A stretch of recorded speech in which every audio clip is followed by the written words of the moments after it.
Good evening, good evening. Yo, Inspector Nacho. So, look, you see I got the follower goal. Now I can get subs and move up to bigger things. Look, man, I don't even know. I got some invite to become affiliate and I clicked the button, man. So, yeah, you got to keep me up on this thing because, you know, I'm still learning it. But I appreciate you guys keeping me up to par and making sure I keep moving forward. So when we get a chance, we got to sit down and talk because I need to know what these bigger things are. And everybody else out there, man, Mike Gunzo, it's about to go down. You right? You are so right, man. That's what I'm talking about. It is about to go down. We got a fellow Dragon vet in the building tonight, man. Dragon vets, stand up. I sent the message to the group. I'm hoping they come out and support, but if not, it's all good because the rest of the supporters will be out. You know what I mean? So, it's that time. And I'm going to go ahead and hit y'all with the quote. Quote of the day. Quote of the day comes from Anthony J. D'Angelo. And it says, treasure your relationships, not your possessions. And if you guys were on early when we had this doubleheader, we was leading off with Ben Bolt, one of the headhunters. He was headhunter 6, the commander when I was there. Man, that was a great show. You guys missed it. Go back and check it out. It's on YouTube. You know, and then when you over there, go ahead and like, comment, and subscribe. And if you're new here, thank you for coming out. We really appreciate you guys.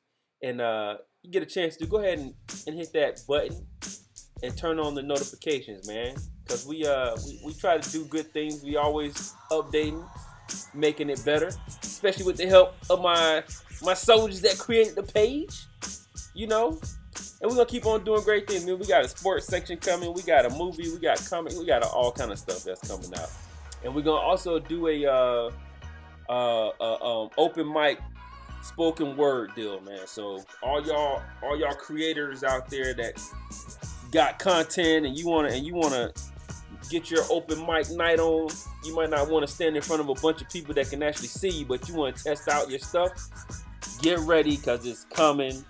You can get on here, say your stuff with the camera on or off, and let us know. We can give you the opportunity to get feedback on your content, man. So let's see. Let me see if my guest is my guest.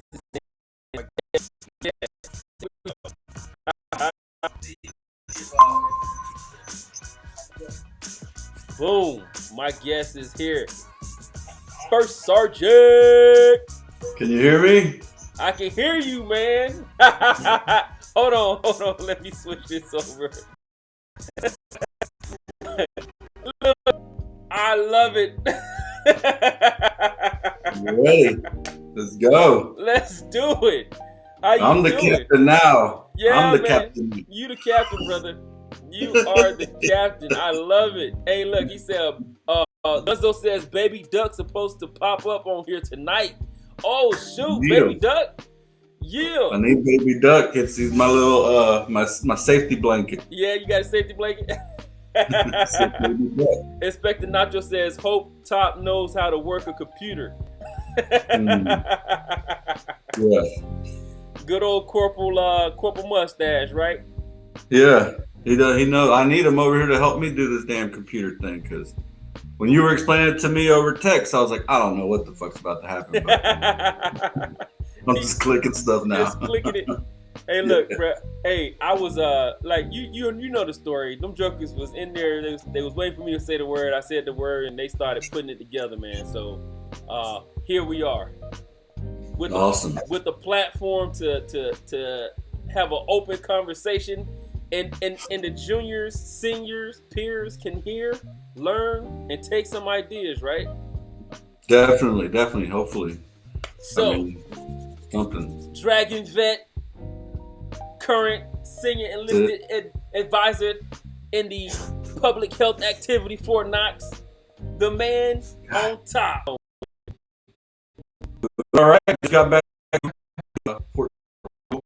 Good. You know, with my kids, I'm actually in the garage right here. If you can see in the background, because if I was in the house right now, dude, my kids just be screaming and yelling, and they're playing because it's Friday. You know, Yeah. They don't have to go every day to stay up. Yeah. But it's good. Great. Yeah. It's that hat though. That's it. I'm the captain now. Hey, I like it. You see how y'all seen that? I like it. Hey, you see right up there, Inspector Nacho got that Red Rider for you. You can shoot your eye out. Hey, if he had it, he probably would shoot his eye out. The look, Jewel Junkie says, "What's poppin'?" First and foremost, I back up. Let me give a shout out to the sponsor. Shout out to the Jewel Junkie, where they add style to your smile, $5 at a time. And you don't have to break the bank look like $1 million, man, because there's no rules to the jewels, man. Go on over to jeweljunkie.com and check it out. And shout out to my mom and my family, everybody that's here. I am in wonderful Augusta, Georgia. Martinez, but you know they gotta say it fancy. Martinez, Georgia, man. So hey, look, I'm out here. Shout out to the family, man. Love you guys. Hey, shout out to my nephew. I'll be interviewing him next week. He's doing some great things. It's Beats by Keith. Yeah. So all right, Top. We're gonna get into it, man. Who are you? Where are you from? And how you know me?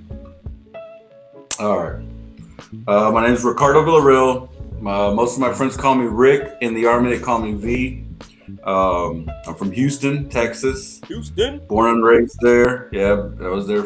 I haven't been back in a long time, but that's where I'm from. That's where I claim. I'll always claim it. H-Town. H-Town. Love it. My family's still there. Most of my family's there. I'm of Mexican descent, so I do have family down in Mexico. And just like everybody in the damn United States, we're all mixed with something. So I got people probably somewhere else too. But yeah. So that's it. A little bit for me. I've been in the Army since 2003. I joined. Initially, I wanted to join the Marines. What? Yeah. So I talked to this Marine. He was the first recruiter I talked to was a Marine. And then back in our day, when you went to the recruiting office, you know. We didn't have like cell phones weren't like readily accessible or whatever, right? So he was like, hey, just meet me at my office at this time. I showed up about 15, 20 minutes early. Then they were like, oh no, he's not here right now, but you could just sit there and wait, right? And at the time I used to smoke cigarettes, so I remember walking out and at the back of the recruiting office to go smoke a cigarette. And it was one of those offices that have like the Navy and the Army and the Marine, you know, they're all like next to each other. So out there, I remember some dude. He was wearing the pickles, man, the all green Yeah. Class B's. Look, I Yeah, wore that one for a long time, man. yeah. He wear the all green Class B's, and he's smoking a cigarette too. And he's like, "What are you doing?" He's like, "You gonna join the Marines?" And I said, "Oh yeah, I'm just gonna talk to him, or it's just whatever." He's like, "Oh, so you haven't joined?" I said, "No, I'm waiting for whatever the recruit." Because at the time, I didn't know that people compete. You know, like that they're competing. Right.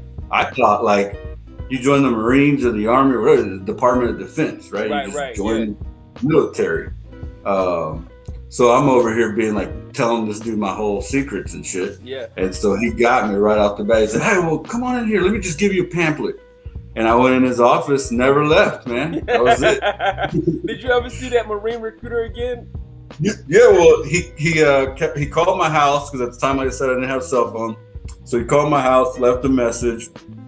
I called him back. I was like, "Dude, I'm joining the Army." He's like, "Oh, that's the biggest mistake." He started like downplaying it, and saying that the Army was shit or whatever. I was like, but then, so the way that the Army recruiter kind of got me was like, he set me up for an appointment to go to MEPS, right?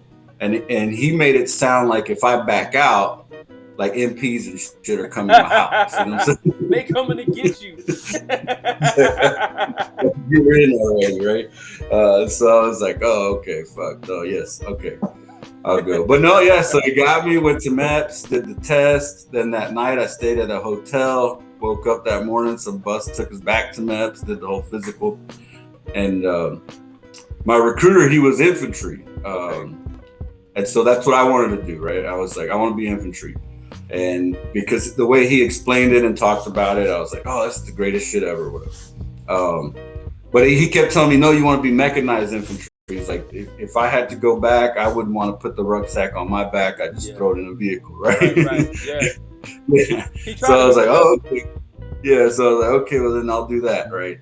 We get there, and I'm sure like it was with you and probably Mike Gonzo out there. You used to pick your job there at MEPS, and they would print out this big ass remember that tabulated paper that would be like, yes. Yeah. Big ass paper was like this big, dude, right? And they rip it off, and the computer looks like the only thing it does is play Oregon Trail or something. Yeah, man. Yeah.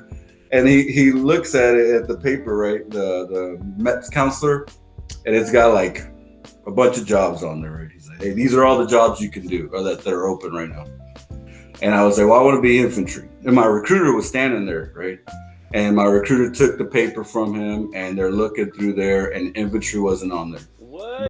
But no, it wasn't on there. But artillery was on there, and like artillery fire support or some shit. So I was like, "Oh, well, that sounds cool. I'll shoot those big ass guns or whatever." Yeah. But my recruiter saw this similar 68. Well, it was 91 Romeo. 91. Yeah. Stand up. Goes, yeah. He's like, "No." He's like, "Stop. No, you want to do this job." And I was like, "What is that?" Veterinary food inspector. Just like everybody else, dude. I was like, "I'm not fucking inspecting dog food." Yeah. And he's That's like, what "No." I said too. I was like, "Dog food? What is that?" Yeah. He's like, "No, this is a hidden secret, blah, blah, blah." Then even the MEPS counselor was like, "Oh, yeah, I rarely see people get that job or whatever." And fortunately, I trusted my recruiter because that's probably like the greatest thing he ever did for me was make me do this job. Yeah. Haven't looked back since. It's been now, 19 years almost? Ooh. Since 2003? Yeah. You almost there, man. Almost. Almost there. How much you gonna do over 20, man? You gonna do 30? Oh no, man. I'm looking at 21 probably. 22 max. 22 max. Okay. I hear you. But that's Look, there's no way. The only way I do even more than 22 is, I don't know, some sort of financial thing happened. I don't know, something had to have happened at that moment or something. Like you got picked up for Sergeant Major. Oh no, dude! I think I'd decline it, man. What? No, man, you can't decline it, man. We need a Dragon vet in there, man. We need one, right? We do. We do need one. Come on, man. You know, I think. Well, I don't know. I'm sure there's more Dragon vets, but the Dragon vets I know, I think the last one that I remember that I know of and I can recall is Greco. I'm a Greco. Mama Greco. So I don't know. Don't nobody be quoting me and be putting me on no daggone what's name talking about. He said the only dragon vet, the dragon vets that I know. That you remember, I remember that was in the crew that I know. Okay, don't be trying to throw me under the bus. Hey, look. You're right. I don't remember anybody else. So, but that I know also. Right. So yeah. Inspector Nacho says, "Looks like I need to shave." Thank you. I appreciate it. Yeah. Well, you're living that the civilian life, right? You got to see how it's like. I got to test drive. You got to test drive the top. It was hard to get here. Oh my God, it was so hard. Hey man, look, shout out to the soldiers at Great Lakes, man. They came through in the clutch and actually like really made me stop doing stuff because I was pushing 72 hours continuous operation trying to get out of this daggone housing, government house, military housing, and man, I got sick, and the old Inspector Nacho, Corporal Mustache, he used his authority. he said, Sergeant, you don't look good, man. You need to go get some rest. Yo, shout out to Inspector Nacho, man. He came back. He helped me rearrange some stuff because some of the soldiers that was helping me, thanks to everybody, Sergeant Guzman, Mr. Ramirez, who was it, Sandoval, and even Sergeant Wilt. Their Tetris skills was not that great. Oh, and Sergeant Conception came by and helped too. But we had to end up repacking stuff because I had too much excess space. I'm thinking we used to pack those ISU 90s, right? To deploy. You gotta pack that thing, everything in there. These guys know how to do every it. space. No, bro. Look, it was so much space left in that thing. I'm like, y'all know how much this thing is? I gotta pack it. Everything has to fit. So shout out to those guys for, standing in and making me do what I need to do. King, school you. I don't know who you are, man, but thanks for coming out. I appreciate you. And yo, this is great. First Sergeant chatting is the best day ever. All right. Mustache is driving that bus. You're safe. He said, yo, them ISU 90s are tiny. Holy, yes, tiny. You gotta have some Tetris skills. That's right. This is Stokes. Oh, what's up, Stokes? Well, Stokes is at. Oh man, that's what I'm talking about. That's what I'm talking about. Got Fort Knox. Yeah, Fort Knox is in the building. All right, Top. So we know that you're in. We know you've been in for about 19 years. But what caused you, or do you have a background? So what's your history? Where are your ties to the military? So I don't have any ties to the military. No, I'm the only one in my family so far. I think I might have some. Well, they're not really my nephews, but like my cousin's kids that are considering, they're about to graduate high school and stuff, and they're considering joining the military. But when I was coming through, I'm the only one in my family that did it or that's done it. And my mom is very Mexican, traditional Mexican, and so like I remember when I told her I wanted to join the army, it was like, no, you're gonna go die. Like that's not what we do, right? But I guess for me, it all started back when I was a kid. I used to like idolize those people like Steven Seagal or Sylvester Stallone or freaking all those like action heroes or whatever, right? And the one thing they always had in common was that at some point they were in the military, right?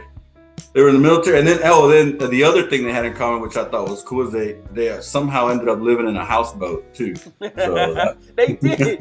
They did. Commando, Rambo. You right. Oh my God.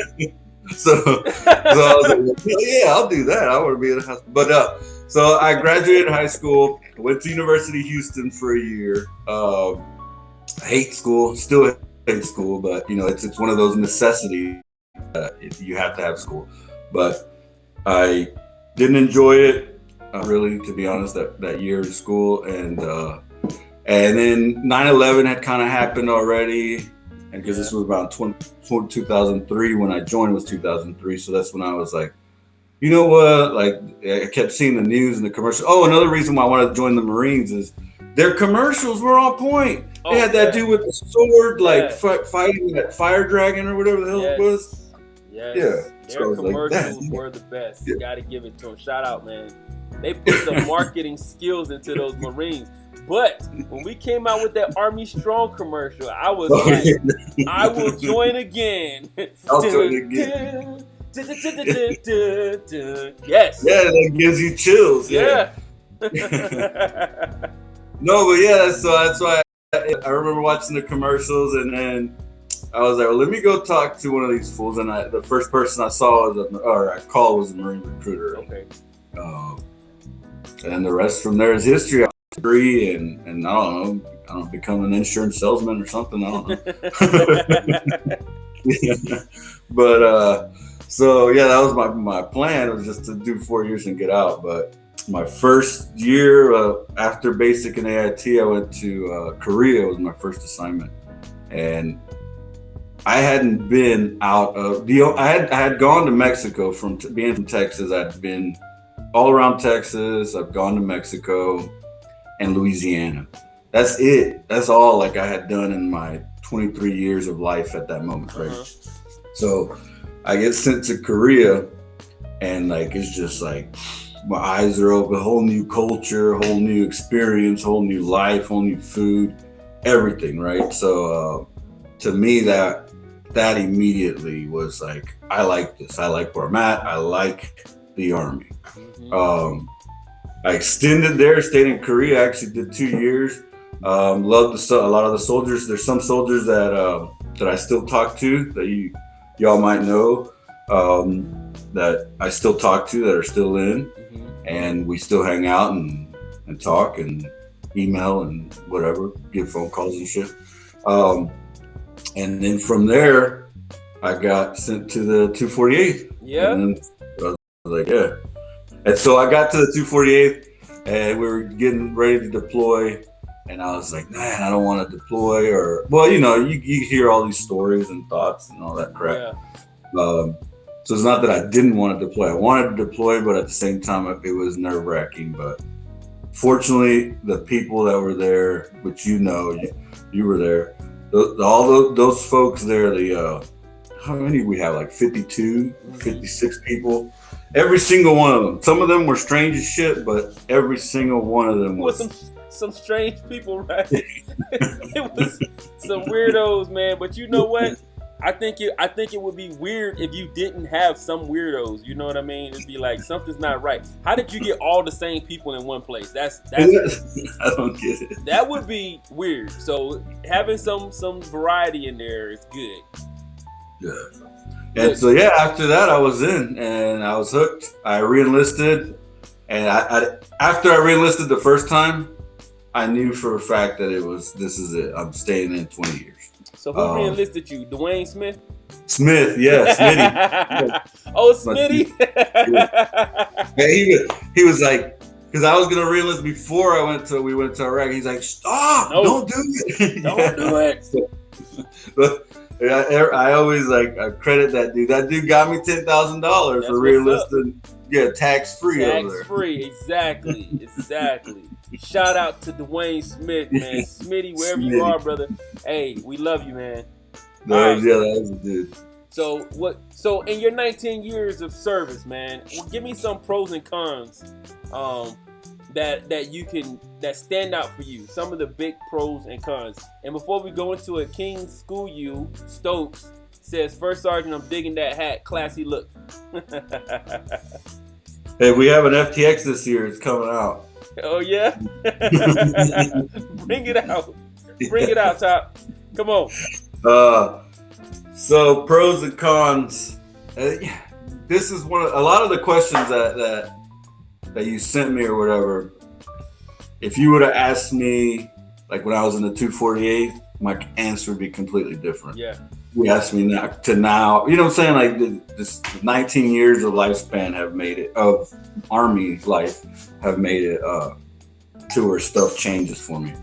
But the pros, and this is something that I feel like I'm definitely going to miss even when I retire, or the only thing that keeps me from not wanting to retire, to be honest, is the friendships you make and the experiences gained from that. Right. Like some of these things, like like I talked to my brother or cousins or whatever that they've never been in the Army, and they got friends, but then you go visit them again 5 years later, and we don't talk to that dude no more or whatever, and then they got another friend.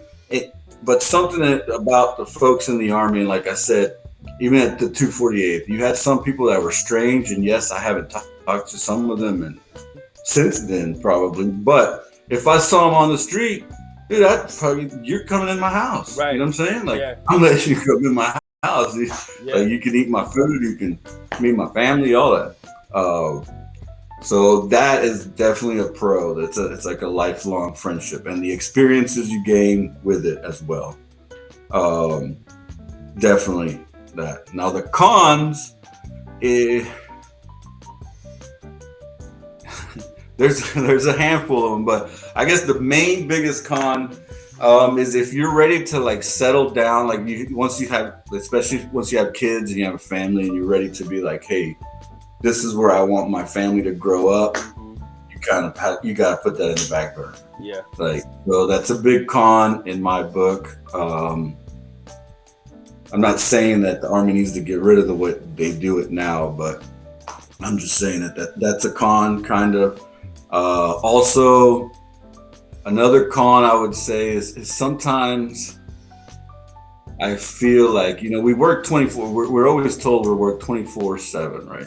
We're a soldier no matter what. And especially pre-COVID, a lot of times we were just sitting around doing absolutely nothing. Yeah. Right? Why? Because we work 24/7. And it's like, okay, but I could work 24/7 from my house. Right. And if you need, I could easily get back, put my uniform on, and meet you wherever the hell you want to meet me at the warehouse or whatever, right?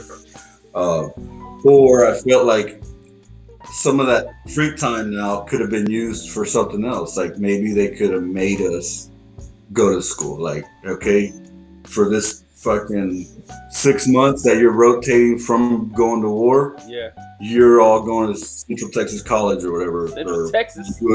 Yeah, or whatever the damn college is that's there at the Ed Center, right? Y'all are all going in there and taking a class.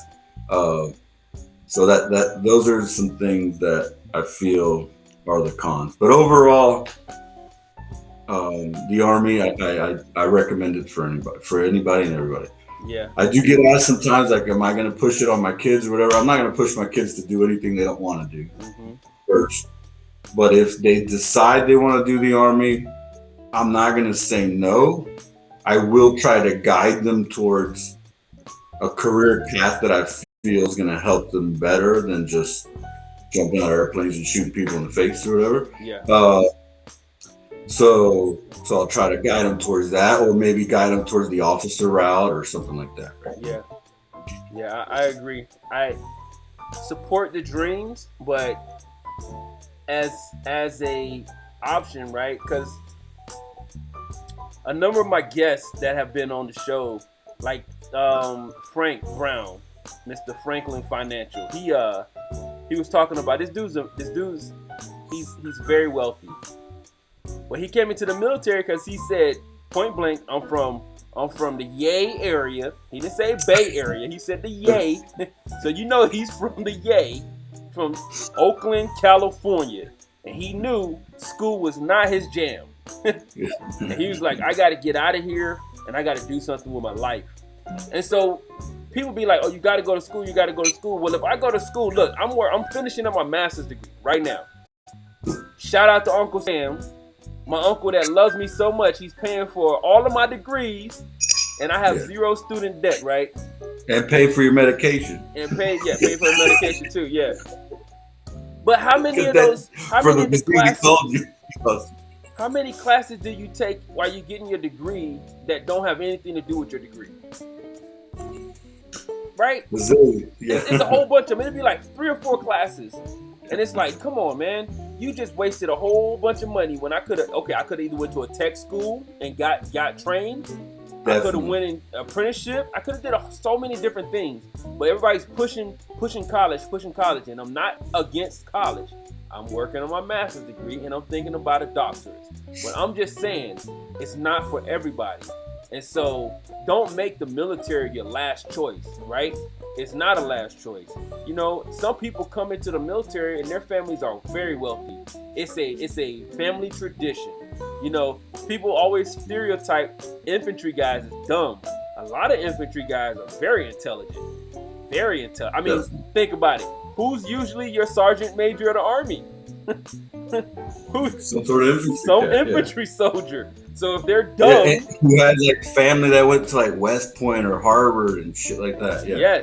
Yes. So we have to get rid of those stereotypes, and we got to stop telling people, "Oh, it's your last option. It's if you're dumb, if you're whatever." No, because I had scholarships to go to school. You went to school, and we still both ended up in the military, and we.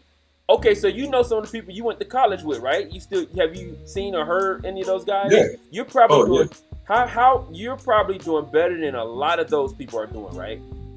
Definitely, dude. The one guy that I really talk to the most fucking works at Home Depot, man. And I'm not knocking Home Depot. I might be working at Home Depot when I retire. Right. But you're telling me you went to 4 years of school, got your bachelor's degree in some sort of freaking English. I don't even remember what he got. Like communications or business or something. But he works at Home Depot, something that I could have got a job prior to even going to college. You know? Exactly. And no, everything you said is it's on point. Like there's so much. Like especially remember when we first joined and we're trying to earn promotion points, right? Nowadays, the one good thing I do like about the Army now is we push the degree versus just go get credits, right? Right. Yes. Yes. Back then, we used to just be like, go get credits. We was getting credits left and right, no degree plan. Hey, Top, I had a dude, one of my Sergeant First classes when I was at the when I was on the trail. One of my Sergeant First classes, he came in, he was like, "Hey, senior, you know, I need to go get this class." And I was like, "How many credit hours do you have?" He had like 130 some credit hours, no degree. No degree, I believe it. No degree, not even an associate's. He had no degree. Yeah. But he had like 130 something. I was like, "Dude, what are you doing? Turn something." He's all I got to do is associate 2 classes and I can get a bachelor's. But the reason they did it like that was because they were working the system. As long as you kept going and taking classes, the Army, the education center would keep paying for it. As soon as you got that degree, that's one checked off. Okay, we're only gonna let you get like 2 or 3 of them. And so they can get all of the credits, and then they take like 2 or 3 classes, and then they boom, when they get out, they got all these ones and only pay for 3. Smart, man, smart.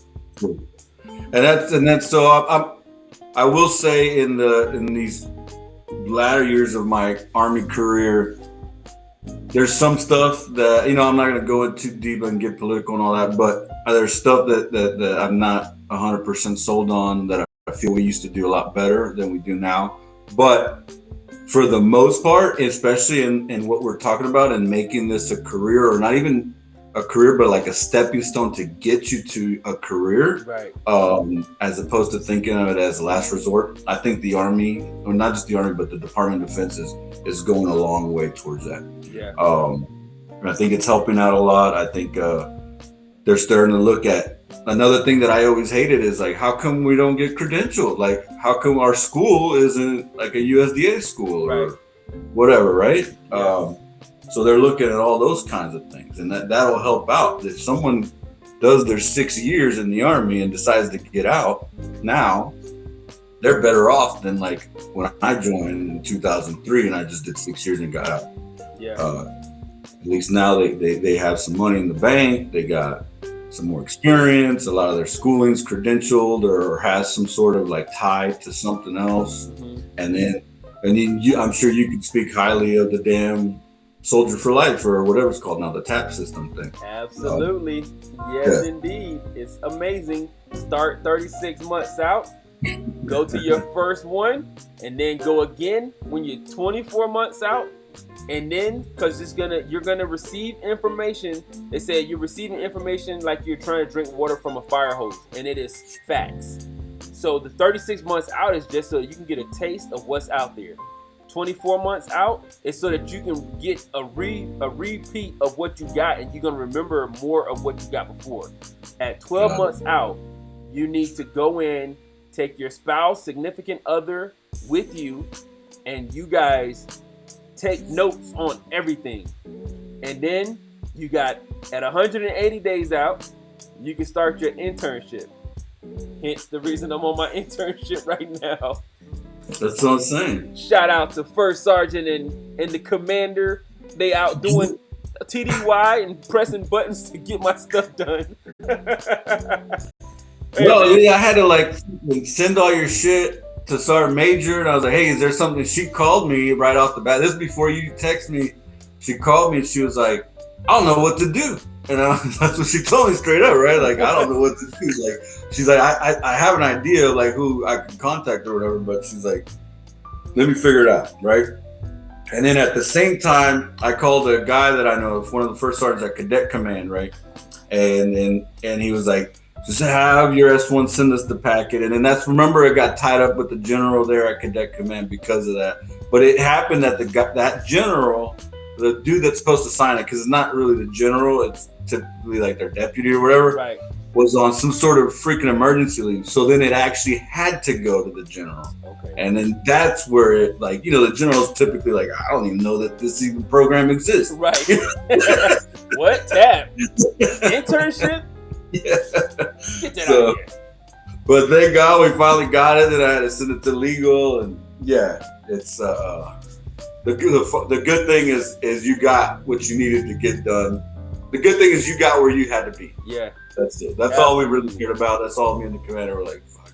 As long as he can get them out there. It worked out, man. I really appreciate it. Look, Inspector Nacho said, let's go. Sergeant Major coming soon. Mr. Fupalacious, appreciate you coming out. I know I messed your name up, but hey, it's all love. First Sergeant going to retire in another 10 years as CSM.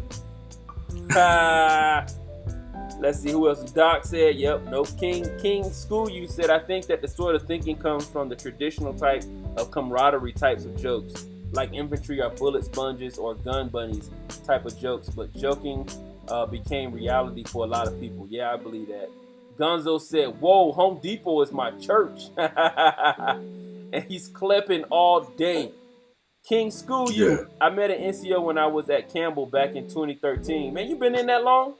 Dude had near 200 credit hours and no degree. His name was Sergeant Lee Broden. Why you dropping people's names, man? Dude was cool. Also, this is McDonald's repping for. McDonald's. Oh, McDonald's. Yeah. Oh, you know what? Fillet of fish. That's my dude. Man, we got Fort Knox. We got Fort Knox in the building today. They holding it down for you, Top. Yeah, there you go. They holding it down for you, Top. All right, I see you. Where the Great Lakes at, man? Where y'all at? I know Inspector Nacho's in the building, but where the rest of these fools at? Come on, y'all gotta come out the woodworks, man. Y'all playing games. Oh, man. Inspect but no, this is, yeah. Going back to what you were talking about, I do feel, to tie it back together, that the Army is come a long way. And it all started with them talking about we're a profession now and not just a job, right? And I feel like once people started buying into that, you're right. Like, there's nothing wrong with. I remember when I first joined. I'll tell you right now. My mom straight up said, "Only criminals and only freaking gangbangers and shit join the Army. Like, you don't need to be in the Army. You're just gonna go get yourself killed for something that has nothing to do with us, right?" Yeah. And but I've seen it come a long way. So. Yeah. Hopefully it continues. Hopefully when I'm out and you got the Inspector Nachos and the fillet of fish down here, and Mr. King School You, hopefully those are the ones. They're the ones that are going to take this information and make it better, make it their own. And the soldiers nowadays are they're way smarter than we were. Yeah. When we were soldiers. They're idiots, I'll say that. But I don't remember being as stupid as some of these guys, but they're way smarter in things that count. Right. They have a different level of intellect on certain things than we did. Yes. We had more street smarts. So when we had those drills and our leaders that was like, do it or else I'm gonna put my foot in your chest. We understood they gonna put their foot in. We gonna wall to wall counseling. we don't need to hit the wood line. No, we good. We got it. Don't worry about it. We say, but we're your idiots. King School, you said we're your idiots. I know you aren't talking about me, Top. Nephew Tay, oh, what's going on, Auntie? She laughing. Hey, all right, Top. So you hit some good points, man. But so tell me this, for all of our future leaders, man. The Army is one of those professions. I would say the military. The thing that separates the military from other organizations is that we grow our leaders from the bottom up. We grow them. You come in, we're putting you in a leadership position.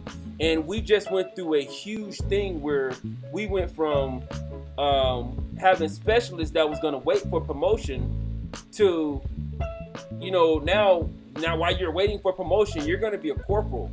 And this mindset had to change, right? They had to change because I have one who's on, and he may identify himself. He was like, "You better not. I'm just you better not. I'm just a specialist," and I'm like, "No, you ain't just a specialist. That don't even exist. What are you talking about?" Because the E4 is still an E4, right? In our days, if you were on a Bragg or a Hood or a Campbell or anywhere else, the E1 was standing at parade rest for the E2, the E2 for the E3, the E3 for the E4. I remember my supervisors when I came in were specialists. They were teaching me. I was locked up. They were giving me that corrective counseling that I needed. If they didn't, Mama Greco laid into their butt. Right? Hey, but yeah, before you keep going, remember that we had that corporal that worked at the motor pool at fucking the 248, Corporal Johnson or Jackson or something like that. Yeah. And he was a douche. Like he was worse than any NCO in my life, dude. Yeah. I got there as a specialist coming from Korea from another tow unit, talking about like, in my mind, I'm like, you can't teach me nothing because I just came from doing this stuff better because I was overseas and shit, right? But then this fool got me at Fort Bragg at parade rest. Talking about front lead and rest position and shit, and I'm over here like, what? Does this guy really have that kind of authority? Yeah. No, hey, Mama Greco be like, you see, he's got stripes, he don't. Yep. I believe that it was necessary. What did he say? That corporal change was great. No more hiding behind the sham shield. And see that, I agree, but that sham shield when I was a specialist was not a sham shield. We were the E4 Mafia. It was a difference. We weren't shamming. We knew how to get the work done and get it done effectively and efficiently, and then we could take care of whatever we needed to take care of. We knew how to hold that thing down. We weren't shamming. We did our jobs effectively, and then we took care of whatever else we wanted to take care of. It wasn't a sham. Yeah. The job you made was mission, done. you went fishing. Yeah, exactly. Exactly. Thank you. We were over squared away. You could call any of your specialists, and then them jokers could get that stuff taken care of, which almost messed up the NCOs because those specialists basically ran the show. It's a lot of times they knew better. Exactly. They knew more as far as the job, the actual technical part of the job. Yeah. And that's it, Gonzo. Gonzo said, work hard, play hard. Mafia. Yeah. We were the E4 Mafia. And you tell me anywhere in the world you go to, if you're going to go up there and try a Mafia. I don't think so. We didn't play when I was a specialist. It wasn't no sham. So when I hear people say sham shield, it offends me. I'm like, I was a specialist. I didn't get corporal rank. And so with this tying it back around, they're making them become, corporals. I think it's great because it changes the mindset. Okay, it changes your mindset. Now you got to get into the mindset of I am a leader. I got to do what I'm supposed to do so that I can turn it back around, work hard so that you can play hard. Actually, you bring up a great point in the sense of like this. I was just asked this question at this TDY that I was at. At that TDY that I was at, I have a soldier that's a sergeant, went from specialist he was literally a corporal for like a month, and then the following month he made enough points and was a sergeant, right? And what's crazy is like some of the other soldiers were complaining that like, hey, this guy now he's like it's gone to his head, he's an NCO and he thinks he's better and blah blah blah. And I remember, and I had to, had the conversation with her. I'm not going to go into detail what we discussed, but I remember when I first became a sergeant. I became a sergeant in Iraq, actually, right? I didn't know what it was to really be a sergeant, right, or an NCO. All I did was now I knew I got paid, I got higher responsibility, higher role or whatever. And then I just emulated folks, right? Or emulated things that I thought I'm supposed to do. I remember, I was an asshole most of the time. As an E5, I was just yelling at people, or I was making them go to parade rest, or I was just looking for a reason to say that your uniform was jacked up, right? Yeah. That's it. That's all I was doing. It took me a while to kind of finally realize, like, what does it mean to, like, what's my leadership style? How am I going to lead, right? Right. I mean, and so what I love about this corporal thing is it gives them that moment to shift from like, hey, we're peers, to now we're I guess by grade we're peers, but by rank we're not. Right. So at that moment, that's when they can start using that, start developing that activity, that compliance versus commitment type leadership basis. So I had mixed feelings about it when it first came out, but now I'm all on board with it. Yeah, me too. I love it. I think it's the greatest thing that's ever happened. And if you are arguing that it's not, it's because you're jealous that you were never a corporal. That's basically it. You're drinking the haterade, man. Or you're like, hey, back in my day, we did it like this. Back in my day, we did it like this. What? I was back in the day. We were back in the day, and although we can look back and say it was great, we did these great things, everything wasn't great, right? Yeah. There's definitely things that we can make better, and if we're not changing, we're dying, right? If you're not making change and progressing, then you're dying. I remember doing a paper, and it was on air superiority for MLC, which I still never got my certificate for completing that thing. I'll send you mine. You can have mine. I'm just gonna do one in crayon and be like, you know what? I graduated MLC. Appreciate you, Sergeant Major's Academy, for sending me my stuff. But stay in the Army one more year, and I'll get you. I'll get it for you. No, I can't do that one, Top. No, it's time. I gotta get my Kimbo slice on, man. I gotta look like a human cue ball. What do you say? The black market supply line run by the E4 Mafia will either make or break you. Put them off and you got nothing to finish. Oh, make them upset and they get you nothing to finish that mission. King school you. I find it as the mixed bag. It's great for those reasons. Baby steps into the leadership, but individual personalities can really kill the vibe that is intended for this stepping stone. Inspector Nacho says, yes, one more year. No, Inspector Nacho. Look, this fool trying to drag me to Japan with him. Yes, we can. No. Hey, look. So don't go down a rabbit hole. All right, so I did this thing on air superiority, and basically what I found out was that the U.S. was so far behind in our, because we were so far ahead, we stood still like they're not gonna catch up. Well, they was working every year. Our peer threat. They were working every year to catch up to us, and we're standing there like, oh, they'll never catch up. Nah, these guys, they caught up. We catching rides to the moon on Russia's spaceship, paying hundreds of thousands of dollars for one seat. Each seat was over, I'm not gonna say the exact number, it was over $100,000. We was doing this for years. And we sending at least 2 astronauts each time, right? At least. We probably sending 4. So that's at least at a minimum $400,000 for a trip to the moon. What is that? Because we weren't progressing and we weren't growing. And so you just take that back and just understand that as leaders and as an organization and as the army machine, we have to continue getting better and moving forward. So when people say, oh, that's not how we did it back in our day. No, it might not be. But guess what? The people that are coming in and the new leaders that we need to be training, they're not the same people that we were. Yeah. And not only are they not the same people, like you're right, like the wars do. It's the same thing with the same thing that you just talked about with the space program happened to our Navy, right? I don't like dogging out the Navy, but I do like dogging out the Navy.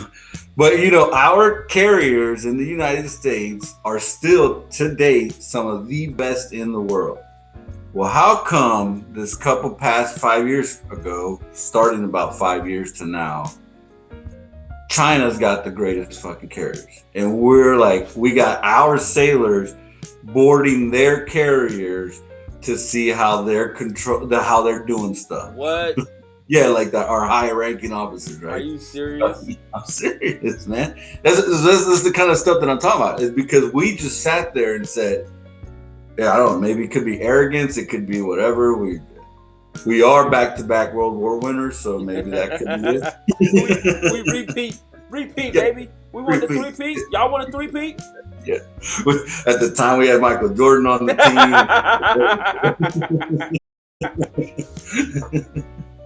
now all we got is broke ass Durant. Like, yeah, come on, man, and ball hogging hard. But no, yeah. So I think we were standing still when we should have just been saying, okay, yes, they might not catch us up, but how about we make it even 10, 20, 30 more years that they can't catch up? Right. I don't know. It's going to be up to the future leaders to continue that and to make it better. And that's why I don't like there's two statements I don't like to hear. I don't like to hear, well, when I remember when I was a soldier or from a civilian, right? That's like, oh, when I was a soldier, like, I used to tie my boots on with the fucking bandana over my eyes. They always had some weird ass thing, right? And I don't like hearing that statement because times are different. Everything changes. Yeah. And I also don't like hearing, in my previous unit, we used to do it this way. I hate that. I'm like, good for your previous unit. I hope they're still doing it that way. Yeah. But in this unit, you're going to do it this way. You're going to do it like I said, do it. I think I had somebody that used to say, well, I know I had some people that used to say it all the time. I'm like, I tell you what, the next time you tell me what you did at your previous unit, as I tell you what to do, you're gonna be working it out, man. Yeah. Or when you have a finance issue, I'm gonna send it to your previous unit. Yeah. We'll let them fix it. Yeah. Obviously they weren't great because you hear complaining to me about them. Yeah. At my previous unit. All right, Tom. No. So tell me, what are 3 things that you would change if you had the power to change them in the world? So this is a hard one too, because again, it's one of those questions where it's like, where I'm at in life, I could give you 3 different reasons, but where I'm at here in this point. And I always I'm looking at it more as like, because I got kids now, as what I would want for them, right. Not necessarily like, so for the future, right? Not necessarily like, so 3 things. So if I could change 3 things, 1, I'd be a billionaire. 2, but no, one thing, and you kind of alluded to this earlier, I'd get rid of useless degrees, especially if the government's paying for them. I'd get rid of them. Yeah. Another thing with it that you alluded to is tech schools. We're always harping about how we don't have enough jobs, or there's not jobs, or people can't get a job, and this and that. But then we downplay or downgrade tech schools, right? Or the government doesn't want to fund tech schools for people when they're trying to get loans and, right. and FEMA and all that stuff, right? Yeah. FAFSA, I'm sorry. FAFSA, yeah. So all those things, right? I look at it as a different outcome. I'm like, if I was the government and I hyped up tech schools and I gave you money to go to tech schools and made it free ride or whatever, dude, I get you into the workforce right off the bat. Almost like it's like 1 year of training and then you're in the workforce. Yep. And you're contributing to society and you're doing something, right? Yep. Some of these tech people, like electricians, these motherfuckers are making like 6 figures plus. Plumber, HVAC. Yeah, HVAC. Some plumbers, they're making like in the 80s, 90s, thousands of dollars. Absolutely. And all they did is go to tech school. And then meanwhile, you got some dude that's got like $300,000 worth of student debt working at fucking Costco or some shit, you know? Because they got a degree in 19th century art or something. They got a degree, and not, hey, no offense to anybody that got a degree. No.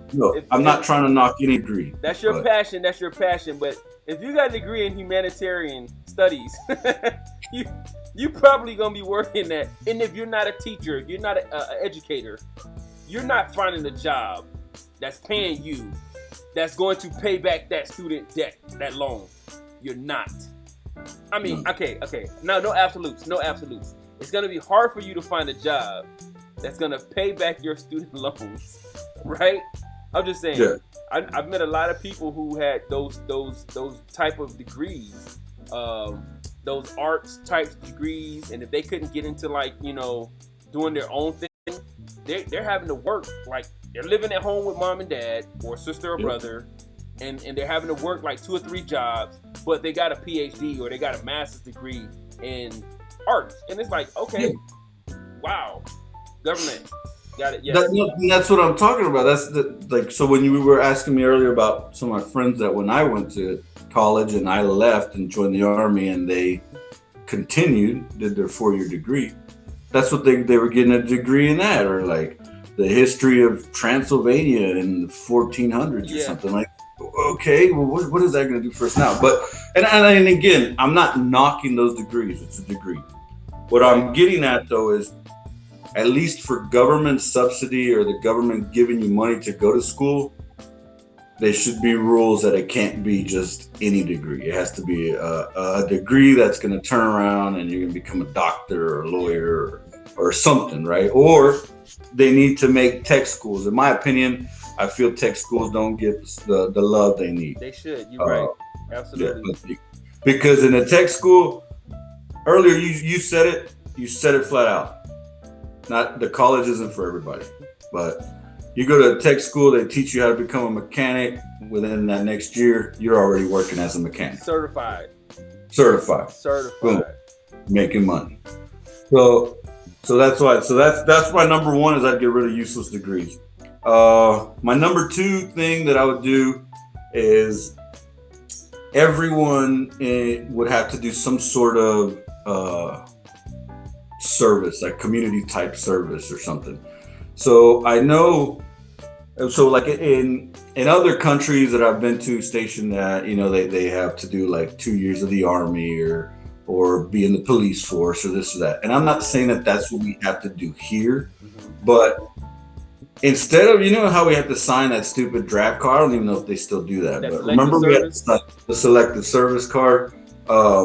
Instead of that, I think you should have to do like 2 weeks or a month of, picking up trash or cleaning graffiti off the walls or feeding the poor or something, right? Some sort of community thing, volunteer hours for like 4 weeks or something. Yeah.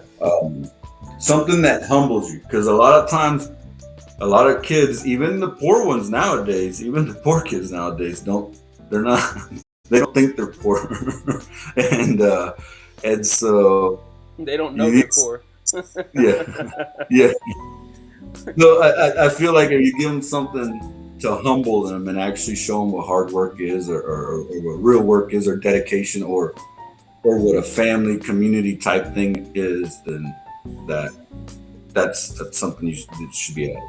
Yeah. And the last thing, this is more of a pipe dream, because the other 2 that I just explained are I could kind of see if legislators got together, they could make it happen. But my last one is like I said, more of a pipe dream is hate. I hate the word hate. I hate the word hate, and I'm using it to hate it because I don't like the idea that there's people I dislike. I'm not even gonna lie, right? And when I say I dislike them, it's not that I wish ill will on them or death or something like that. I just they're not my cup of tea, right? They can go on and do their own thing. What I don't like is like when you start reading these stories or seeing it or you see it in person or experience it, some people may have experienced it, is they just don't like people, maybe because it could be your race, color, religion, whatever the fucking sex, whatever, or it could just be like you're from the United States and we hate you because we're from this other country, or we hate this other country because of whatever, right? Those that I wish that we could maybe figure out a way to teach kids or teach adults and kids, right? A different way of dealing with or expressing that expression. Okay. Yes.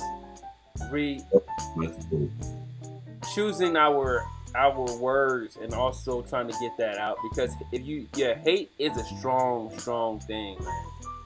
And I think we a lot of times because like I'll hear my kids like they're like, oh, I hate this, like they'll be playing a video game, right, and I hate this, and I always have to stop immediately because they already know I do not like that word. Yeah. Like you're not gonna say hate. I mean, this for you to hate something or someone or something like that bad. They literally, in my opinion, had to have came in there and cut your nuts off or something. You know what I'm saying? Like we were in Iraq, dude, and I did some pretty serious shit out when we were over there, right? And I still, yes, I'm gonna defend myself, and if I have to kill somebody in the defense of my life or my family's life, I will. But I don't hate that person. Right.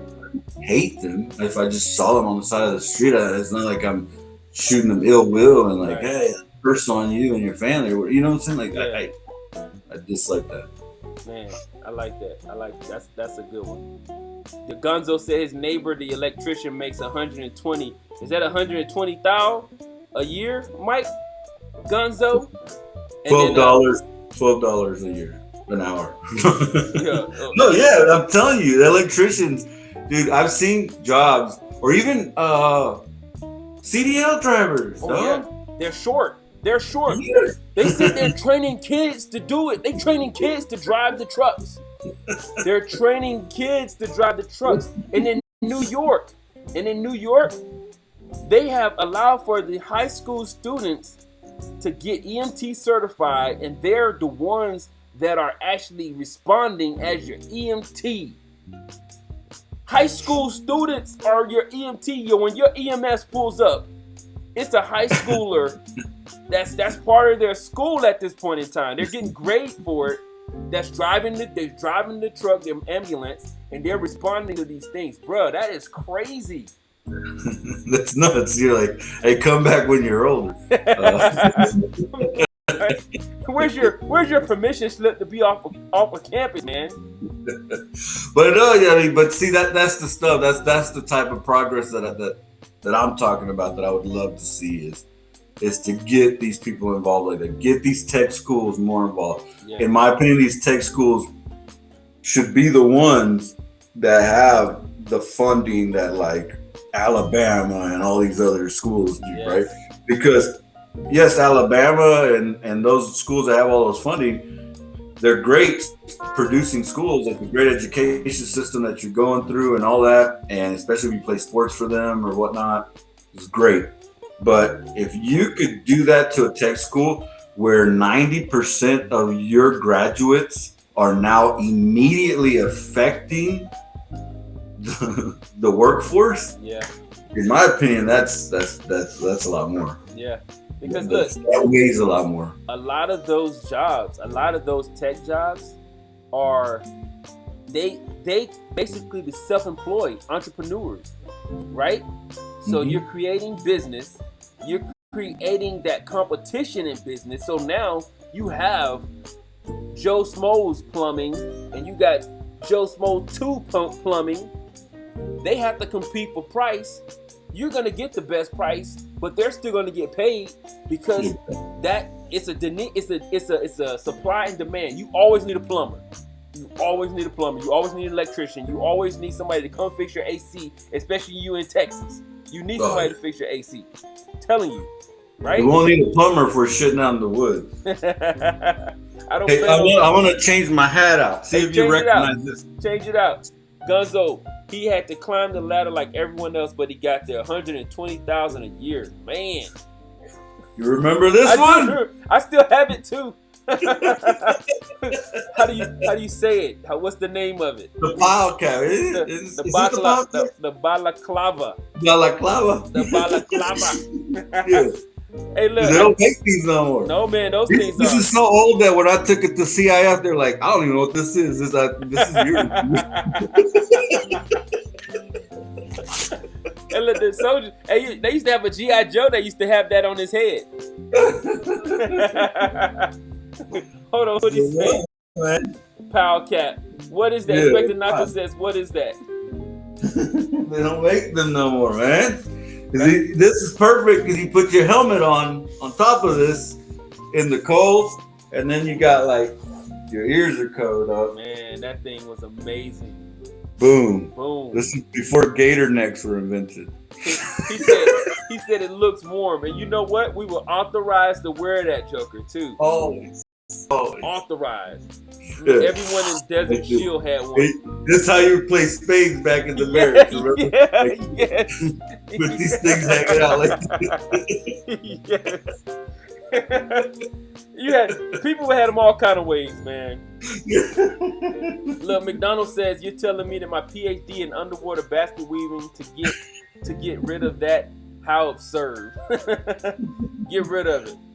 Well, it'll help you get staff sergeant, though. It's a Kevlar heater. Yeah, Gunzo. That's it. All right, Top. So, off of the serious stuff, how you know me? I know you from the Dragon Vets, obviously. 248, for those that don't know what the Dragon Vets are. And I remember Sergeant Gifford was a part of a group that came in. When I first got to the Dragon Vets, we had Sergeant Carroll. Remember James Carroll? James. That was it. That was the only NCO there when we got there. And then Buick, first sergeant. Well, now y'all know him as First Sergeant Buick. He got there at the same time I got there, and he got promoted to sergeant. So those were like the only two sergeants there besides Mama Greco, First Sergeant Greco, right? And so those two fools were trying to run everything. Like they were the squad leader, they were ops, they were fucking this, they were that, or whatever, right? And then the rest of us were all E4 and below. But I remember you being a part of that group that came in when all of a sudden we had that surplus of NCOs. Yeah. And I remember Gonzo shows up, but then after the Gonzo came in there, all of a sudden it was Leonard, Jesse Leonard. Shout out. Yeah. You, Guyton, Chief Guyton now. Guyton, yep. Yeah. Smitty, right? We were just talking about Dwayne. And was that it? Oh, then we started getting like what was it? Youngblood. Youngblood or Threats. Yeah, they were all coming in there. So that's what I'm saying. So y'all, it seemed like all of a sudden HRC was like, oh, here's all the NCOs that y'all are due. Yeah. Boom. And by the way, those NCOs only have like a month to get ready to go to war. Oh yeah, G-Berry. Forgot about Goldberry. Yes. Yo, shout out to G-Berry, man. Yeah. He cut me in Fort Bragg, I think, at the commissary. Oh, yeah, Borja, my freaking cousin. Borja, yes, our Borja. Look, I'm gonna tell you. I don't know if we ever told you guys Mama Greco, she had me take this fool to the promotion board. So I'm like, all right, man, you know, you got your stuff together. We're in the Who's that? Borja? Borja, yeah. Yeah. And so Borja's related to my wife through my mother-in-law. So he's my cousin, long distance, right? And so I was his sort of sponsor when he first got to Fort Hood, when he first came in. And so we're in there, and I'm like, you ready? He's like, yeah. They asked him something, and he said something so off the wall. That stupid smile that he and that smirk on his face. And serious? He just something. I think he's like, he said something over the world or something. I'm just like, did he just say this in the board? And I'm like, oh my God, I'm dead. I'm dead. We walked out. They all laughed. They was like, yo, that dude is, he ain't got them all. But yeah, we give him a go. And look, I took Muda G to the board too, to the promotion board too. He get in there. And you know, he got that speedboat. Hey Gonzo, how did he do it? He was the speedboat, and Okafor was the car that didn't want to start. Woo woo woo woo woo woo. Mutagamba, I saw him, Chief Mutagamba. He's like, he's like fucking King Kelly or something coming at you. yeah. I remember Gonzo did that thing one time. I almost fell out. I was like, you can't do that, Gonzo. Muda G, yeah. But anyways, yeah, man, we had a good crew, man. We came in, we did our thing. We had everybody from Chief Smith, Colonel Man, we had some, you know, Mama Greco. Yeah, it was good. It was good. So, funny story about my E5 board. It was actually Gonzo was my sponsor. Yeah, Gonzo. Yeah. And we went into the Sergeant Major. It was a Sergeant Major for whatever that med unit that we used to fall under at the 248, the 28 cash, whatever, the cash, right? So that Sergeant Major was there. Then Mama Greco's on the board, obviously, and then a bunch of other first sergeants, right?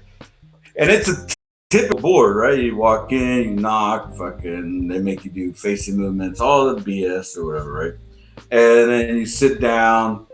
And, you know, they go around asking you questions, just like a promotion board. Well, then it gets to the Sergeant Major, right? And the Sergeant Major's like, hey, do you listen to rap? And he's like, do you listen to rap music? And I was like, yes, Sergeant Major. And he goes, who's your favorite rapper? And I said, Ice Cube, Sergeant Major. And he goes, did you know Ice Cube's in Fayetteville this weekend? Or this week? And I was like, oh, no, I didn't, Sergeant Major. And he's like, he's actually in this room. I want you to sing the Army song like Ice Cube. Oh, man, dude. I don't know how to fucking do that shit, dude. Like, I'm not a rapper. I'm not Ice Cube.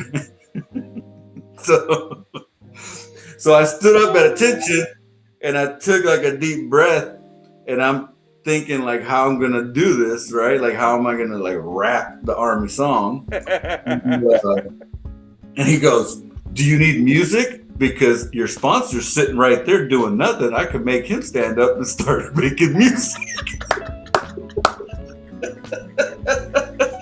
And I looked over at Guns, and I was like, no, because I knew in my head, I was like, no, Sergeant Major, because I was like, if this motherfucker starts beatboxing, I'm just gonna bust out laughing. Like, no composure, dude. So I was like, no, Sergeant Major, I got it. And it was just tore up. I was just like, to fight for the rights to build the nation's might. It was just horrible, man. But yeah, man, I got through it though. But yeah, that was funny. I heard that story before, but it's funny every time I hear it. That was at the warehouses. Remember we used to go to the warehouses over there? Yeah. Yeah, where they was poking each other with the cattle prongs. Anyways, Gonzo says, look, you can't share those stories with everybody. You can't share those stories. All right, Gonzo says, classic story. I wish I would have joined in as the hype man. Thank goodness I didn't. Yeah, thank goodness you didn't. Oh, Banda. We got Banda in the house, Top. Banda. Oh, that's my dude. Man, what's going on, Banda? All right, Top. So you just gave us a great experience that you had, man. Yo, share with us another memorable experience that you've had in your lustrous career? So there's so many, and that goes back to being a pro in my the military, right? Because even now, as a first sergeant, you would think like, oh, I'm not having like all these type of like memorable experiences or whatever, but every time I interact with the soldiers, like when I go TDY and interact with the soldiers, there's always something that happens or we do that just is something that the way I like to walk out of it is thinking that soldier, because I'm leaving and I'm gonna be out of the army, but that soldier, that E2, E3, E4 is gonna be like, I remember this one first sergeant that used to do this thing or whatever, right? You remember, like you always had the idea of that one first sergeant that left you with all these memories, right? Yeah. And I always wanted to do that. So that's how come I try to do that. That's why Mustache, Inspector Nacho, is called Mustache, right? Those are my those little things that I like to leave for people. But another big memorable thing that I do remember a lot, and it's gonna go back to the 248, is it was this crew that I used to roll with. One of them's sitting on here, number 75, and then it was JoJo, God rest his soul. JoJo. Baby Duck, and then Pedro D. Hernandez. I don't know if you remember him. Damien Hernandez, yeah. So, but there was those moments. There was times I remember it was just a random Tuesday. We had the shittiest day at work, and it'd be Gonzo, JoJo, Baby Duck, and me. And we'd go to like the shooting range and do so much stupid shit. And just like go out there. We'd get those like Colt 45 40s and shit. And just go sit out there, drink at a fucking shooting range and just hit golf. None of us golf. We're not golfers. Oh, speaking of that, one time, that little cart that drives around and like picks up the balls? Yeah, or whatever? yeah. So the fucking car was going around. Every ball I've hit since that moment has gone to the left or to the right, right? All the balls. We're there. I don't know who it was. It could have been Mike Gonzo or it could have been JoJo. That's like, oh, whoever hits the cart, that's the goal, right? Trying to hit the cart with the ball, right? Like you're trying to now go at it. Yeah. I don't know what, like if the gods were with me or Thor. I fucking went whack, dude. That fucking ball goes boom right on the window. What? Like, right on the guy's thing. It was pure luck. Pure luck. The guy gets out of the fucking cart because he's scared and pissed and shit. And he's like, what the fuck, dude? I don't even know what to say to this guy. I'm like, I'm not even good at this game, dude. I'm sorry. It was an accident. Yeah, I was like, it was an accident. I was like, but we're sitting there with goddamn OE and Colt 45s and shit. Y'all drinking that OE? Oh yeah, we had the big 40. Look, we used to be so stupid. But those little moments like that, those little things, those moments is moments that I'll never ever forget. And things like it's not just that story, but there's a ton of those moments in my life, and I'm sure you have them too. Where sometimes I even think like, if I got, I don't know, what is that, like dementia or some sort of disease like that where you forget stuff, I don't feel like I would forget those little moments. Yeah. Because they're embedded so much in my brain and they created a sense of how I carry myself and act to this day. Yeah. Right. Yeah.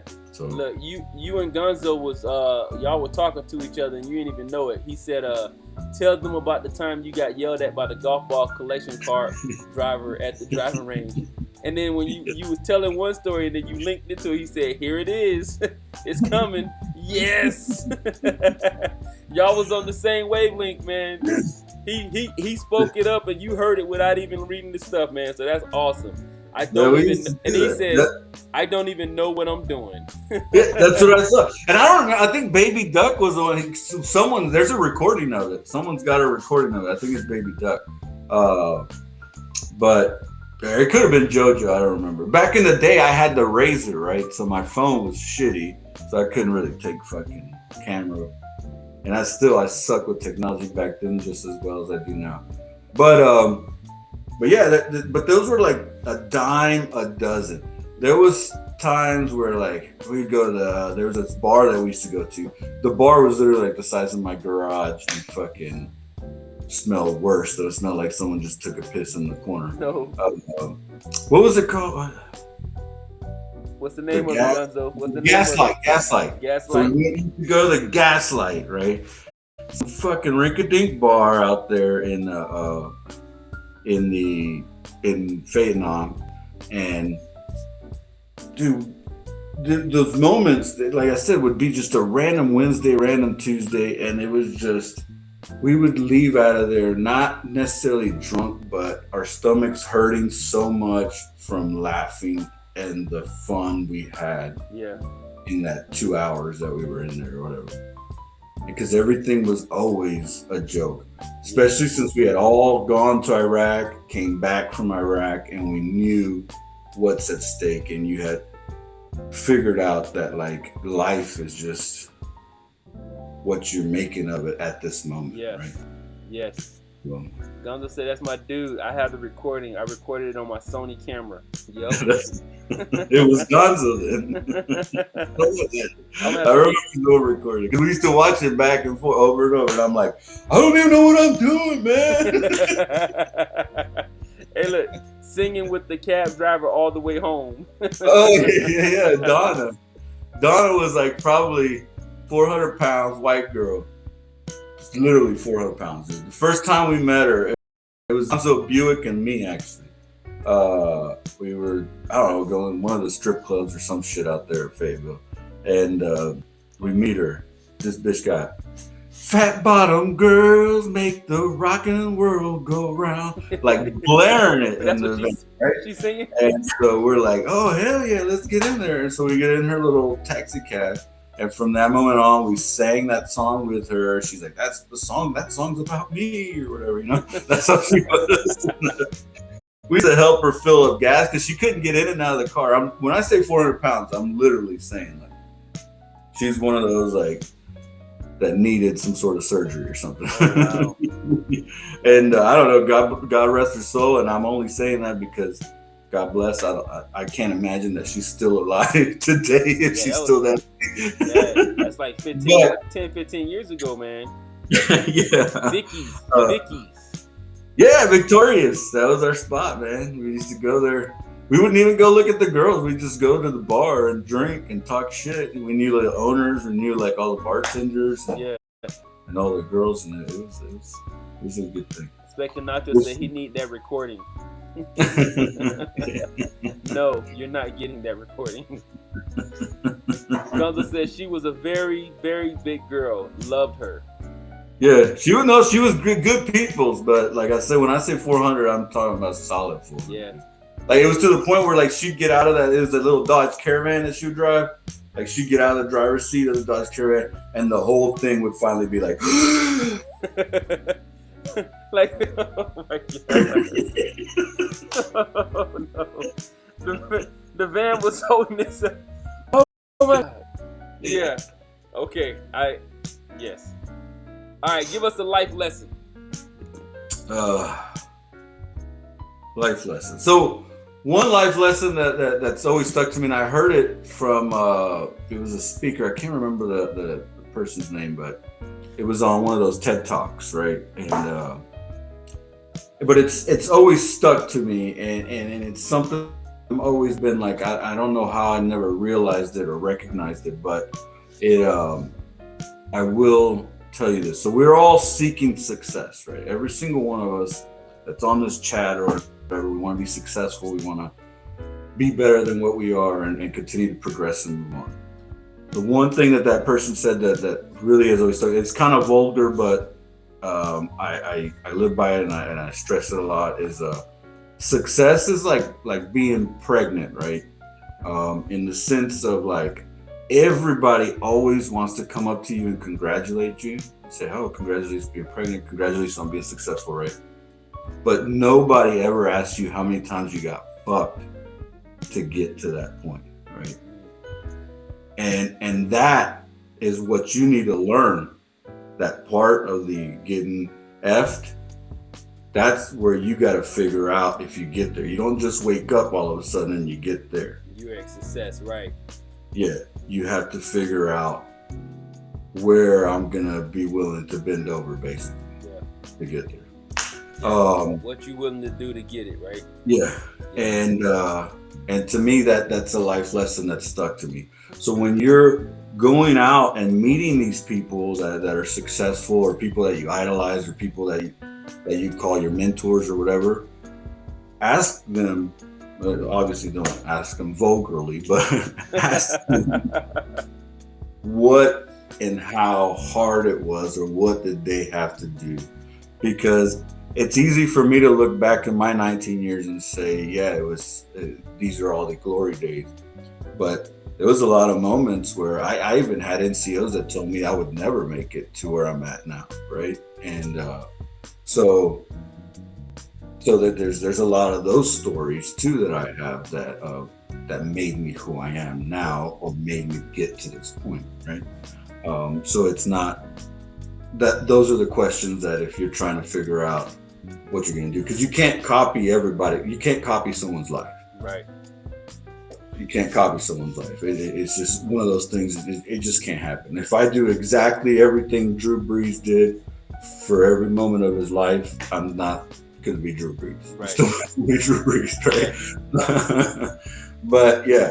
but at least you can learn and take away what they where they got screwed over, and what, because usually when you get screwed over in life, that's where you take your biggest life lesson. Right. That moment. That's where you realize it, and you're like, oh shit, yeah, I need to do this thing. Right. What was the other saying? Is that if they show you somebody that's perfect, they'll show you somebody who hasn't learned a lot. He hasn't learned anything, yeah. Because to them everything was like that. Yeah. And it's just one of those things that, and you know, as parents, we kind of end up screwing our kids. You always want your kids to be better than you were, right? Just like my mom made me better than how I grew up, way better. Even though I grew up poor, it was way better than how my mom grew up, right?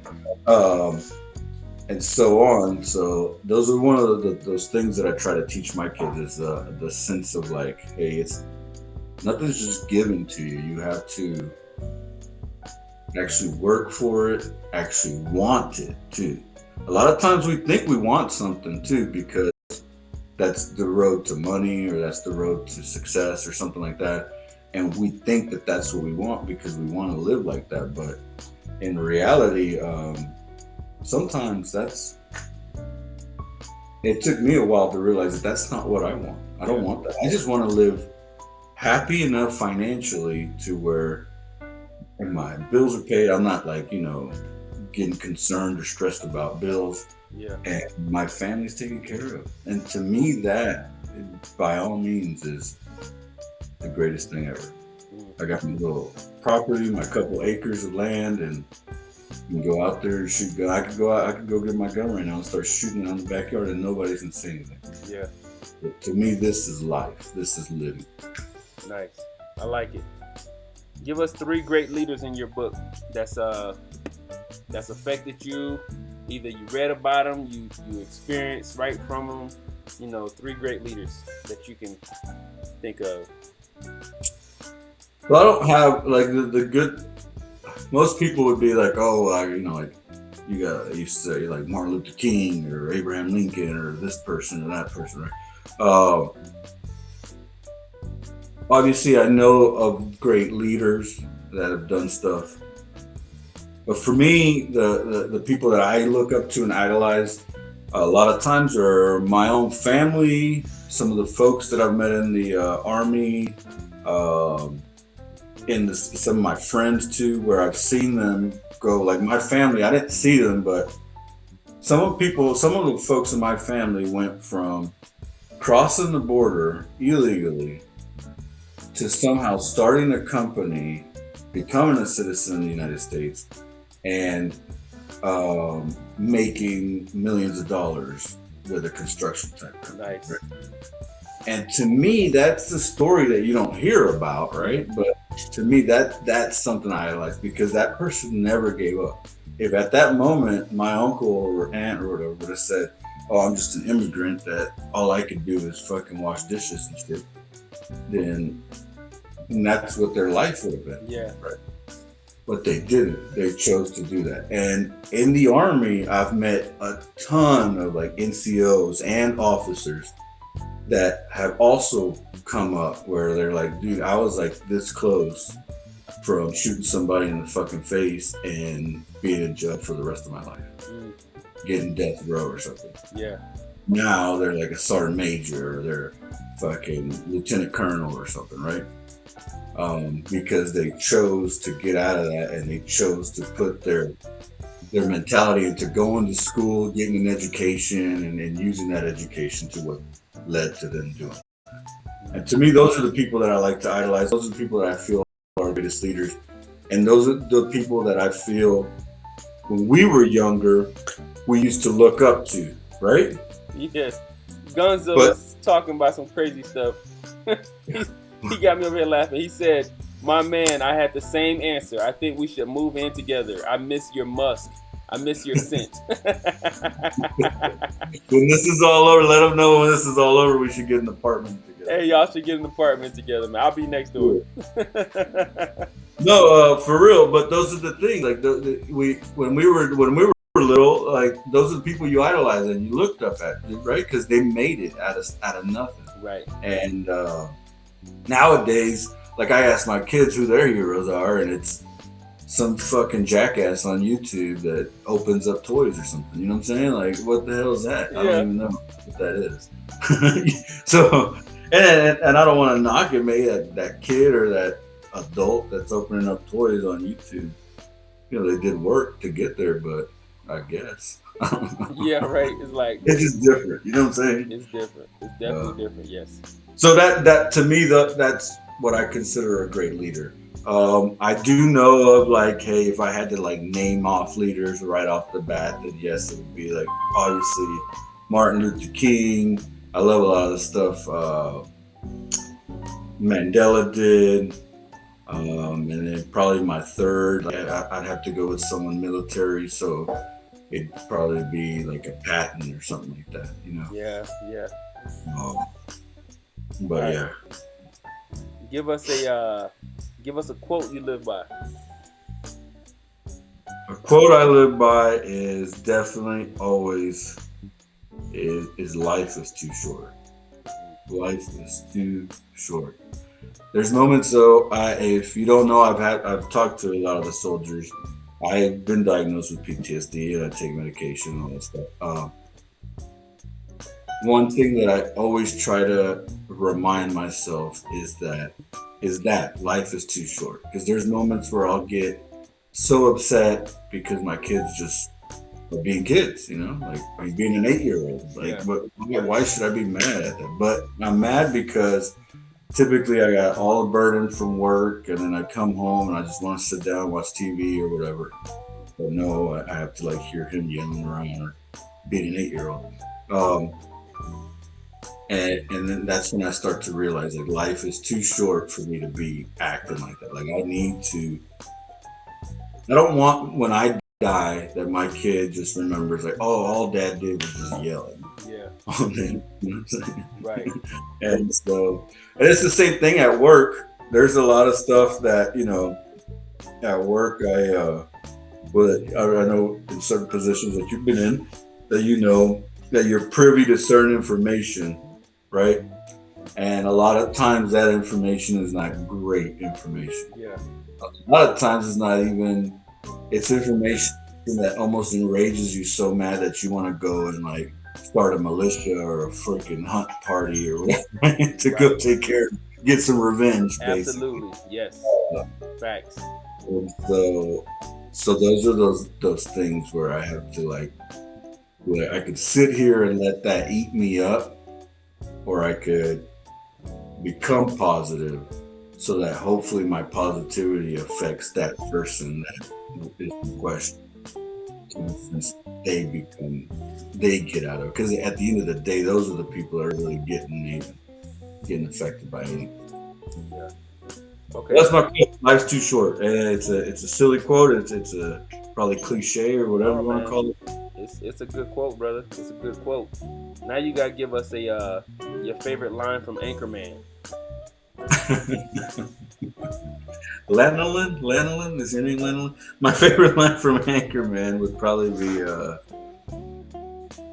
there's so many that are so good, but I like when he says, I don't know if you know this, but I'm kind of a big deal. Yeah. I have many leather-bound books. I'm kind of many leather-bound books. My apartment smells of rich mahogany. San Diego. Yeah. It means. It's like, no, it doesn't mean that. But no, that's the movie, man. Anchorman. All right, Top, you made it to the lightning round, man. You ready? Ready, I guess. We're about to finish it out. Everybody else, if you don't know what the lightning round is, you answer the questions in the chat. You got to keep up. It's a lightning round. I'll try not to go down a rabbit hole and slow down, but y'all get the picture. All right, Top, we opened up your playlist. What's the top 3 most played songs? What are you playing right now? Top 3. Oh, you got me. Because playlist, I usually only play music when I'm at the gym. So it's going to be that kind of music. So top 3 would probably be It's Tricky, Run DMC. It's tricky. Where the Hood at, DMX. Dude, DMX. Yeah. Where the Hood. Yeah. And then Work Bitch by Britney Spears. Okay. Britney, you got a nice little rounded out list right there. Okay, where do you go for inspiration? It's for outdoors. I like being outside. Outside. Okay. Camping, anything like that. Yeah. Yeah. So if you're Heat Waves Happier 1997, okay. If you are on social media, what's your platform that you're utilizing? On social media? Yeah, like Facebook, Twitter, Twitch, YouTube. I got Pinterest. Hey. I don't have social media. That is social media. It's social media. It is. Look, it is. Okay. All right. Best and favorite lyricist. Oh, that was hard. Bruno Mars, Andre 3000, Freddie Mercury. Okay. Best and favorite group. Ooh. So my group's always changed, but currently, and it's been current for a while, 3 Dog Night. Okay. 3 Dog Night is my shit, man. I can listen to 3 Dog Night all day long. Yeah. Look, Banda said MySpace, and then Gunzo said, this guy ain't got no social media. I had to friend his wife that I never met in order to see how he's doing. he Facebook stalking the wife, man. You got to get right, Top. Come on, man. Come on, man. Look, okay. All right. So best and favorite artist. Now, like a singer? Artist is any type of art, music, drama, movies. Obviously, it's not going to be an actual artist that paints, because I'm not in that lifestyle. I don't know any of those, but I'm a huge Elvis Presley fan. So if I had to pick one artist like of all time, it'd probably be Elvis Presley. Okay. All right. I like his movies. I like his music. Marshmallow. I don't think I know that one. I'll set up the Facebook for you, Top. Inspector Nacho said. Don't tell him yes, because he will do it. That's how I'm here right now. Okay. All right. Best player. Best and favorite player. Okay.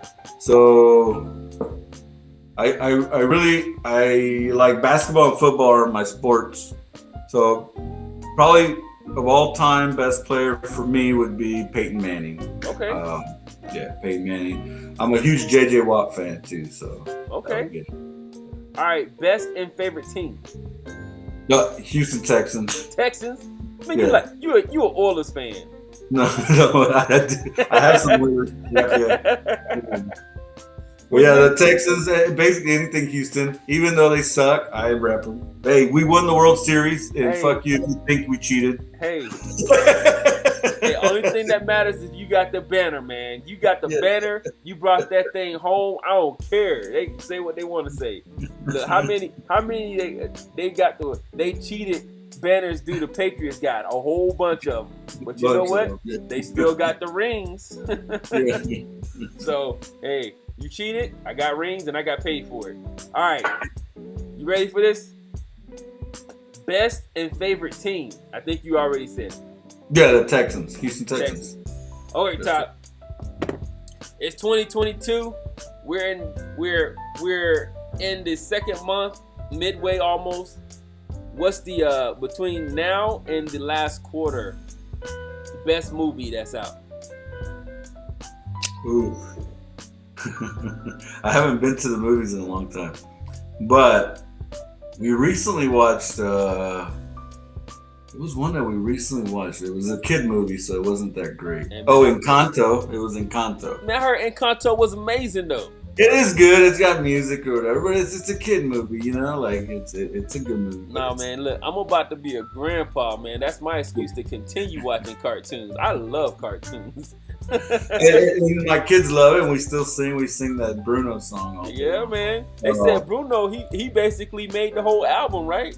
It's a Bruno Mars album and Encanto show. I'm about to go watch it myself. It's gonna be me and the wife. She's gonna be asleep. I'm gonna be watching the movie.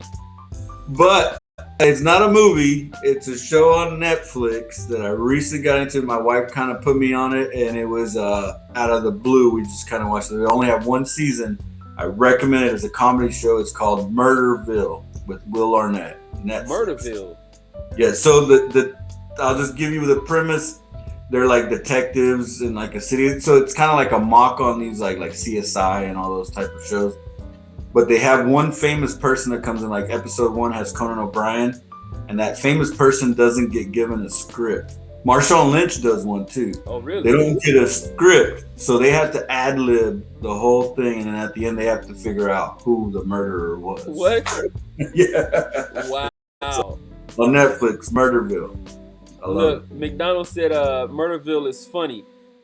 Mike Gunzo said, Nacho, if you get them to get on Facebook, I'll send you a free project including shipping. Woodworking project, of course, free of charge. Oh, uh-oh. He'll give you a handy. No. He said, Mike Gunzo, I'll start working on it. First friend, I'll add you. All right, hey, Top. You made it to the end, man. It's good stuff, man. Look, it's a Friday night. You got soldiers on here hanging out with us, chatting. You know, what would you like to leave these fools with as they go off into their weekend? Just enjoy yourselves, enjoy your life, enjoy what you do. The one thing I will say is, and this is also kind of cliche, but if you figure out a way of making what you're currently doing something you love, it's gonna make your life and work balance experience that much better, right? So keep that up. Be safe. Don't do nothing stupid. I know it's Super Bowl weekend, which I'm going for the Bengals, by the way, just because I don't know. I don't really have a dog in that fight, but I'm rooting for the Bengals, right? I guess I'll say I'm rooting for the Bengals because that's one of the 7 states that I'm in charge of. Oh, so. Okay, that makes sense. Ohio. So you took my ending. I was gonna ask you for your Super Bowl prediction. So you saying Bengals? Okay, I'm going Rams. I'm hoping the Bengals win. If I had to bet money, which sucks because I'm gonna contradict my Bengals point. If I had to actually put money down, I'd probably put money on LA. But but I'm rooting for the Bengals. Yeah. Hey, I understand that. I do it all the time. You know my teams, Georgia, Atlanta, whatever. And sometimes I would have to, I love my teams, but I know where the money is. I got to bet on this other team. They probably gonna beat us. But, hey, Yeah. hey. But no, just be safe, be yourself. Another thing that I'll leave y'all with. Um, so there was a question on your thing that you didn't ask me, but I really that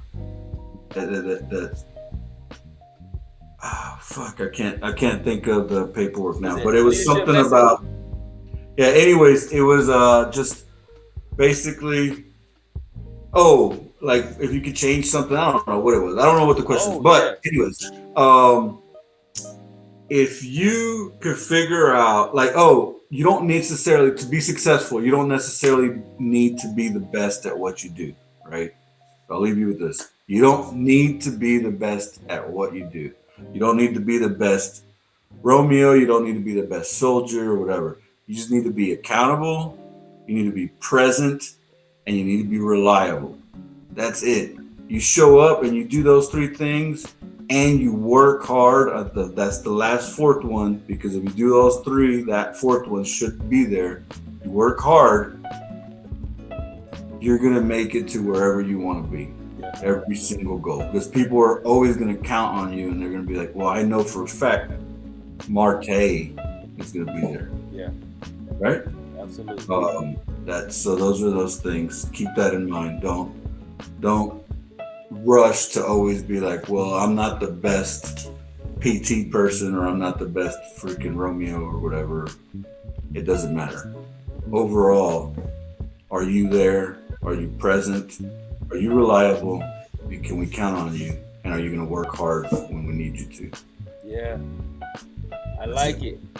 I like it, V. Yeah. That's what I'm talking about. Hey, look, McDonald said, does this count as my safety briefing? Yes. Yes. Gunzo, good luck, Nacho. He makes fun of me because I use an iPhone. This dude is a stone. I'm not a 12-year-old girl. All right, well, look, we still got some people hanging with us. Thank you all so much for coming out and chatting with Papa Gift. Hey, we do this on Wednesdays and Fridays. I am 180 days. I'm less than 180 days out from retirement, so who knows? I may change my schedule. Look, yes, you got my joint. Sponsored by Terramana Tequila. Yeah. Get on. Yes, I'm about to go have me a drink, but everybody be safe. Don't do stupid. I love you too, Mike Gunzo. And hey, this is the show.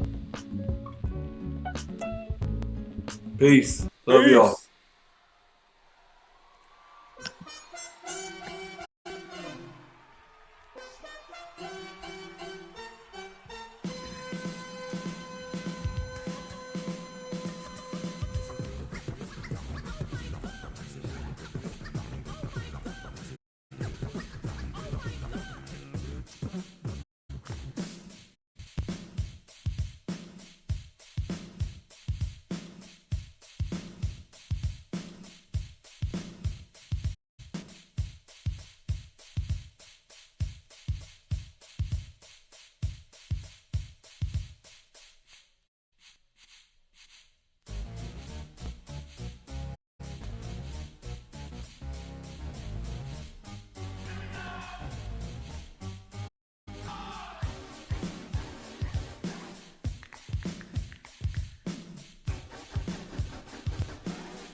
Six minutes, leggy French, you're on.